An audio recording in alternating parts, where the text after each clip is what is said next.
Do you believe in Blenderstyle, the show where we discuss an extreme blend of music? On this episode, we're pulling the trigger on Flyleaf, self-titled, released 2005. Like, subscribe, and cheers, gentlemen. Cheers. Cheers. Was that a Columbine reference?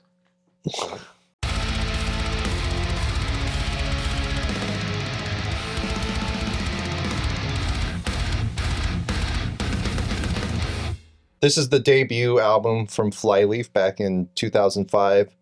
They did a couple albums with this singer, Lacey, and then they had a different singer briefly after her, and then the band fell apart and they went away. But in the news, I've heard that they're now back together with Lacey, the original singer, and they're doing shows, and I was like, oh, fucking A. I'm not a big fan. I wasn't super familiar with it, but I was like enough where I'm like, let's check it out on the Blenderstyle. And still nobody gives a shit. It's good marketing, fellas. Yeah. Nathan, are you familiar with Flyleaf? I'm so sick.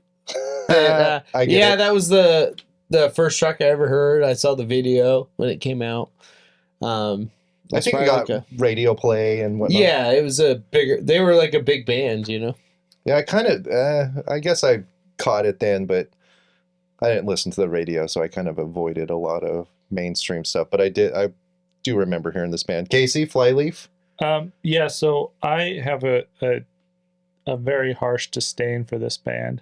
Really? From back then? From back then, because I only had the radio in my work truck at the time, and me and Kai worked together, my brother, and we were driving to a job site, and the radio played this song, and I think it was right around the time that Kitty, maybe a little bit after Kitty released Funeral for Yesterday, which was one of their weaker albums, I think. Yeah, it was. It's and not. I kind of like it. I'm So Sick came on, and I was like, holy shit, Kitty really sold out this time.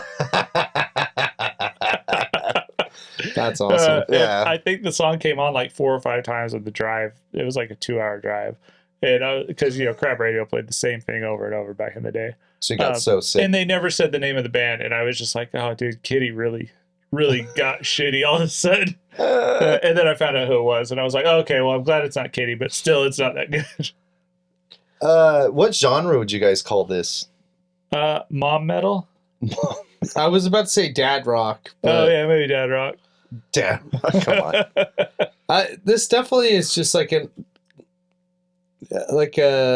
This is just kind of your alternative, you know what I mean? It's hard to even say it's metal. Yeah, it's your standard. But there is some screaming. We Early recently did an episode, and one of the comments was, if the singer wasn't there would be no, band. The band would suck by itself. Yeah, and this is that. But you like that band. You're talking about I do. Our review of Counting Crows, yeah. August and everything after. I do love, but I'm just saying that's kind of like what I would... There's nothing that stands out musically with this. There's one guitar riff that is almost like a Rage Against the Machine ripoff. It's like palm muting. Yeah. I know which one you're talking about. And it's basically Christian songs with a distortion pedal. It's Christian rock trying to make it appeasable to people who aren't Christians. My big complaint about this... I don't disagree with that. My big complaint about this is it over-promises at the very beginning. That first track kicks off, and it's a good track. And it over-promises, and then everything after that just... It's like I got thrown under a bus. Really? You think that's the highlight, and then it's all downhill from there? For sure. And the only thing that saves that song is her harsh vocals. She has great harsh vocals. You don't like the cleans? No, her voice fatigues the crap out of my ears. I think her voice is kind of cool. I feel like she's constantly everywhere, and I feel like sometimes she should just take a breath instead of breathing through the whole album. Yeah. Okay, so she Nathan, takes breaths within this recording, and I have to bring something up. I once was in a band, and we recorded, and I did vocals, and there were parts in the album where you could hear yourself breathe. I would go... And I would deliver, right? And when you record, sometimes they take this stuff out, Yeah. They deliberately kept for sure. in every song on this. Voice is fatiguing as hell, but I do not need to hear her breathe in and out before and after every word. I guess I didn't catch that so much. It's so obnoxious to hear this every time. You don't hear that? Oh, dude. It's that Weren't there other bands doing that yeah, around this time? it was like a thing back in the It's day. perfect. Okay, so we've also mentioned on this show that like there's a time where like the vocals got really loud, Mhm. the drums and the music got really laid Pushed back. back. You couldn't hear anything. And this is definitely that time. You could barely hear guitar. Sometimes when you do hear guitar, it's just kind of pretty generic. Mhm. And she is like constantly whining about something. in your ear the whole And, time. like, this is like supposedly somewhat like they're Christians within a band, you know?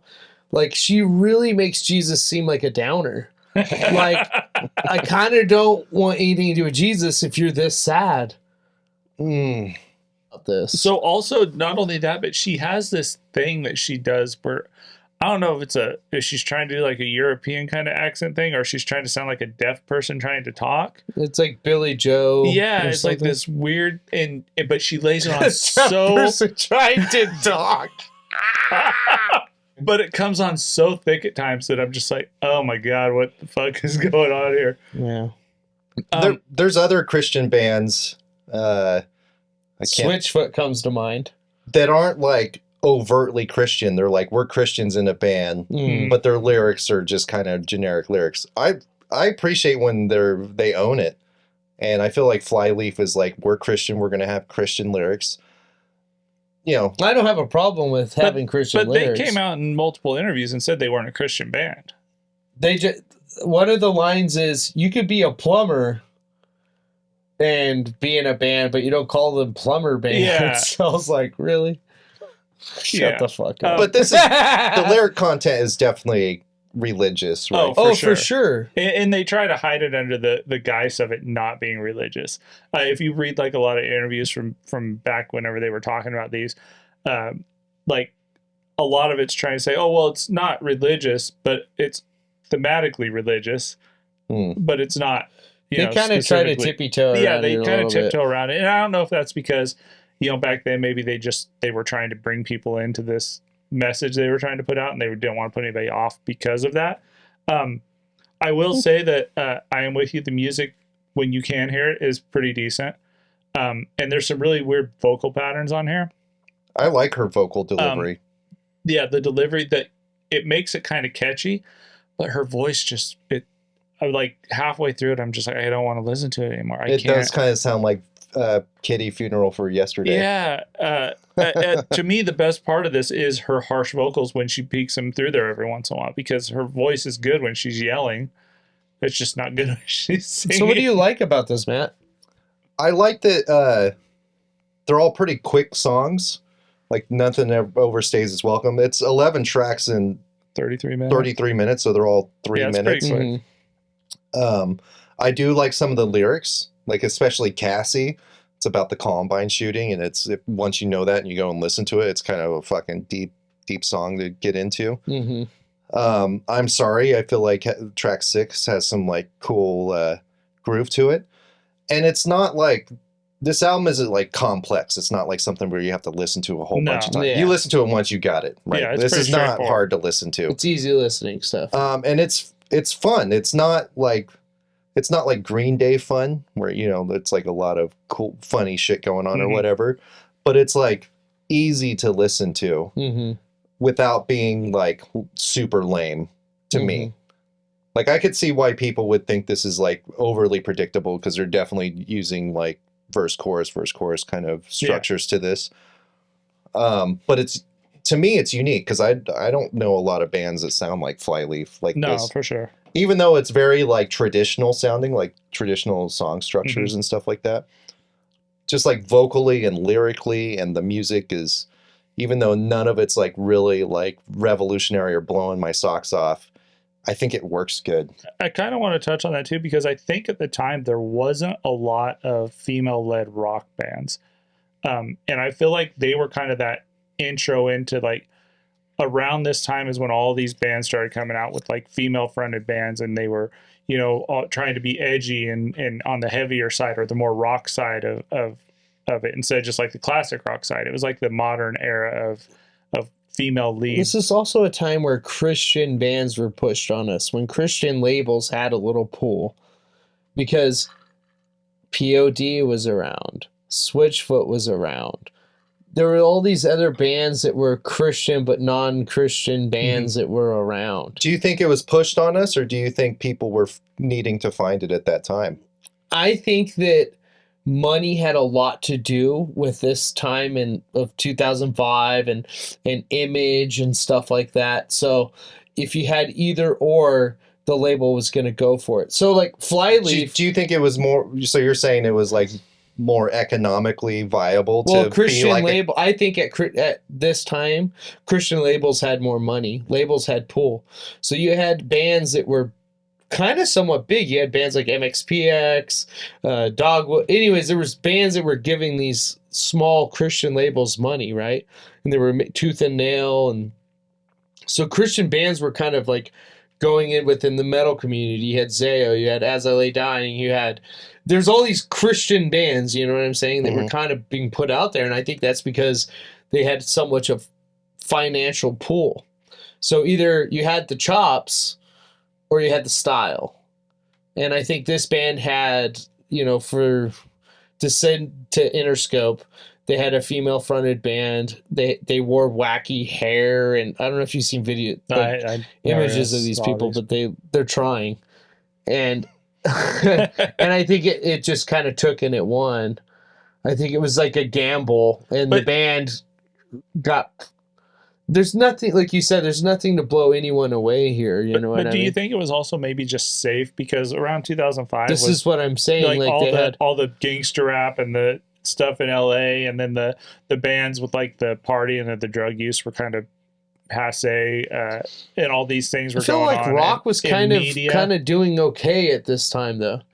I mean, you even had bands that like Hawthorne Heights even and stuff. You know what I mean? Like I think like the image was there. Avril Lavigne was probably around at this time, so I don't know if I'm making a point. But wasn't she a skater boy back then? Yeah, she wore a tie. Yeah. But this is what I'm saying. It's image. It's something that you could sell. Yeah, there's not a lot of substance. Yeah. Here. Well, this is what I'm saying about this band. I think it was marketed well. It got some plays on the radio and stuff, but there's no real substance here, for me at least. So I give this a 1.0.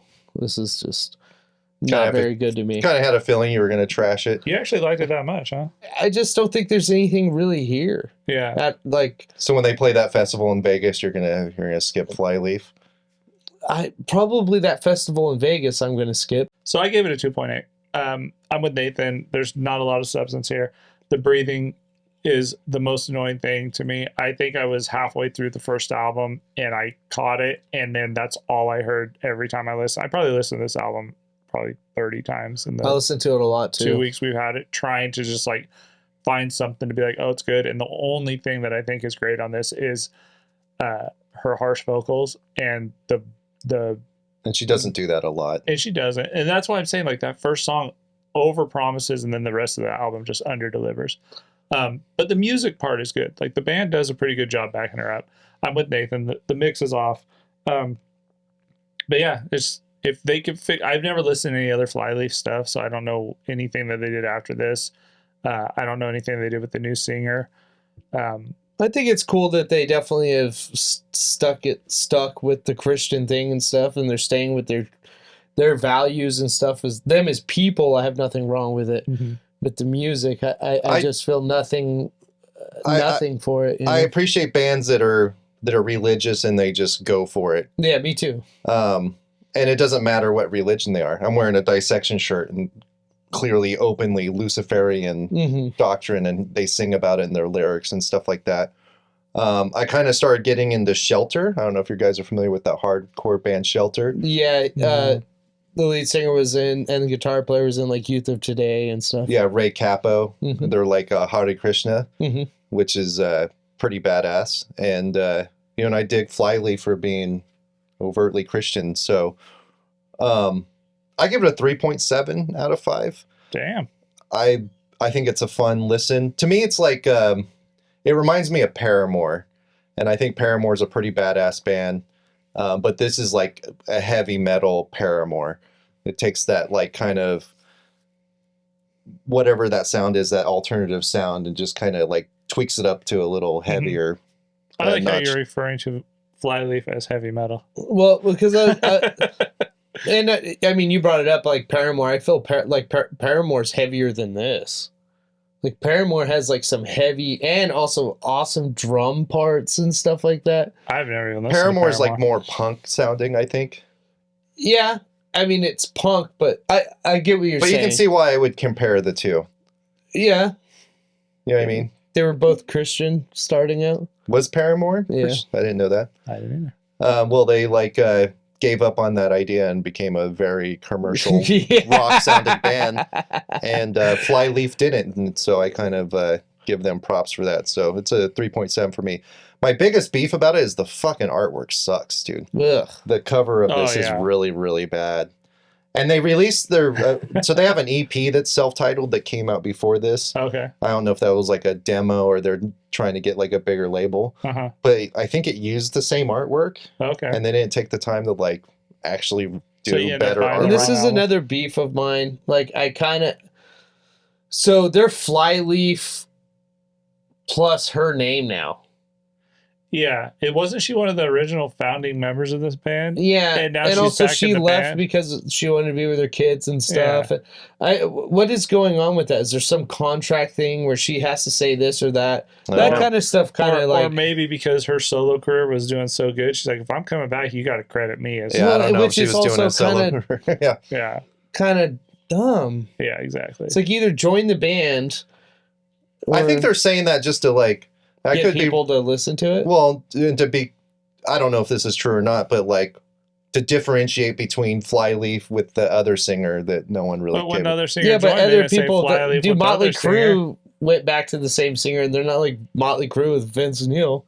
Yeah, they are. I mean, would you be proud of Vince Neil if you were Motley Crue? That guy sucks. They're like Motley Crue. I would be with a proud of singer. breathing obnoxious loud lady. This is Blenderstyle. That was Flyleaf, self-titled. Let us know what you think. Leave a comment, like, subscribe, share with your friends. Go fuck yourself. And the- I wrote my notes on a bullet.